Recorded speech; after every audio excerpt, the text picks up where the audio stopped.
Halo, para penulis Indonesia. Selamat datang di channel YouTube Jibon Swajiwa. Channel yang akan membawamu lebih kreatif dalam menulis, dan membuat ide kamu kian bersinar. Sebelum kita lanjut ke materi pembahasan, subscribe dulu channelnya, dan tekan tombol lonceng agar kamu mendapatkan notifikasi video terbaru. Banyak dari penulis yang masih merasa kebingungan saat akan mulai membuat karya pertamanya. Karenanya saya ingin membantu dengan berbagi sedikit ilmu untuk kamu yang baru akan mulai menulis. Dalam pembahasan perdana ini, saya akan menjelaskan tentang bagaimana sih memulai kerangka cerita. Yuk langsung simak videonya. Cerita dimulai dari sebuah ide atau inspirasi yang ingin kamu bagi dengan pembaca. Sementara di awal, kita mungkin belum memiliki keseluruhan cerita, dan itu hal yang biasa. Terkadang ide-ide bisa muncul dan pergi begitu saja. Terkadang juga kita sendiri merasa bingung atau melupakan beberapa hal, dan di saat itulah kerangka bisa membantumu. Tulis apa yang penting menurutmu, karena ingatan terkadang bisa hilang seiring waktu, atau saat kamu sedang tenggelam dalam tulisanmu. Kerangka bertujuan untuk menjaga kita agar tidak melantur terlalu jauh dari alur utama, dan juga membantu kita agar bisa membayangkan gambaran yang jernih dari cerita, karakter, hubungan antar alur, serta keseluruhan fase cerita yang kita kembangkan. Sebuah kerangka cerita terdiri dari premis merupakan satu paragraf pendek berisi 1-2 kalimat yang menggambarkan inti ceritanya. Dari sini kamu kemudian bisa mengembangkan ide ceritamu ke dalam struktur yang lebih detail. Tentukan tipe karakter yang ingin kamu masukkan dalam ceritamu, baik untuk protagonis, antagonis, ataupun pendamping, lalu tentukan latar belakang mereka. Kamu bisa membuat semacam profil untuk tiap karakter, analisa kekuatan dan kelemahan karaktermu.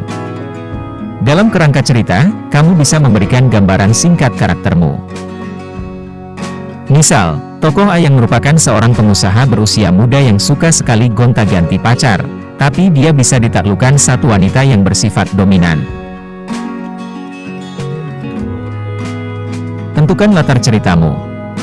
Apakah ceritamu novel kontemporer, sejarah, atau fantasi?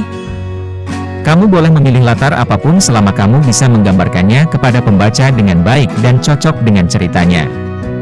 Yang penting, harus terlihat logis dan cari cara untuk bisa menghubungkannya dengan pembaca.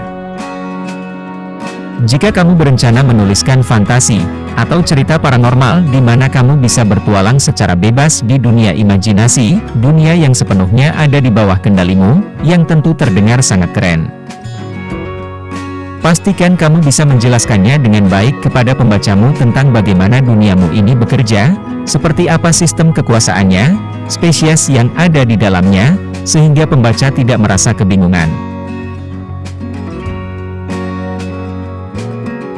Ada banyak tipe struktur cerita yang bisa digunakan.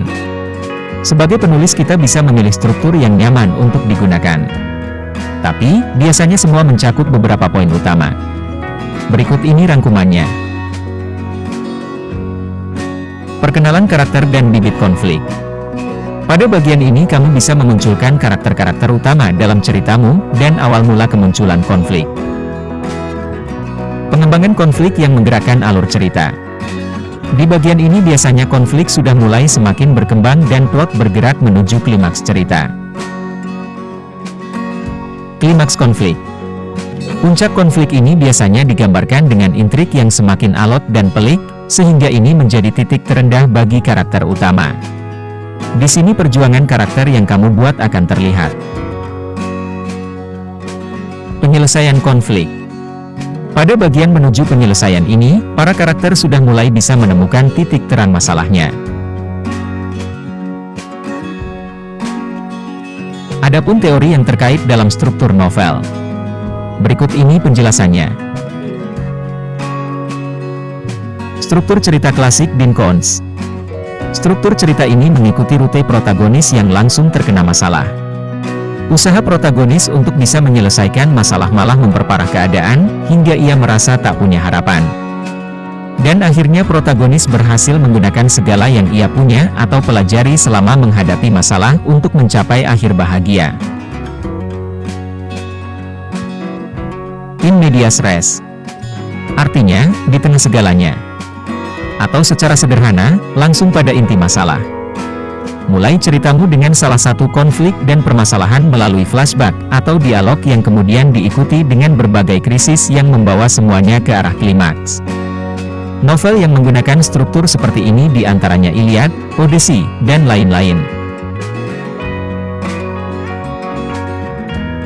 Perjalanan sang pahlawan. Struktur ini sering digunakan dalam genre fiksi ilmiah, fantasi, dan lain-lain. Dalam struktur ini cerita-cerita yang terpapar akan fokus pada petualangan sang protagonis seperti di cerita Lord of the Rings. Struktur 3 babak, di mana cerita dibagi menjadi 3 babak yang disebut sebagai mulai, konfrontasi dan resolusi, seperti dalam cerita The Hunger Games dan The Fault in Our Stars. Struktur cerita 7 titik, menekankan pentingnya membuat alur di tiap bagian ceritamu seperti di Harry Potter dan The Matrix. Yang dimaksud 7 titik adalah hook, plot turn 1, pinch point 1, midpoint, pinch point 2, plot turn 2, resolusi.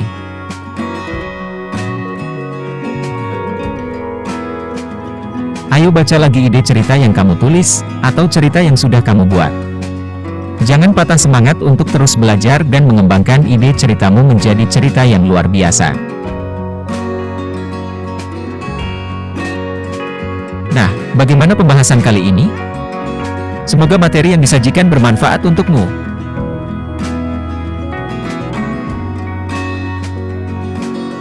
Jangan lupa tekan tombol like jika materi ini bermanfaat untukmu. Tulis juga di kolom komentar jika ada yang ingin ditanyakan. Bagikan video ini ke akun media sosialmu agar orang lain mendapatkan manfaat yang sama sepertimu.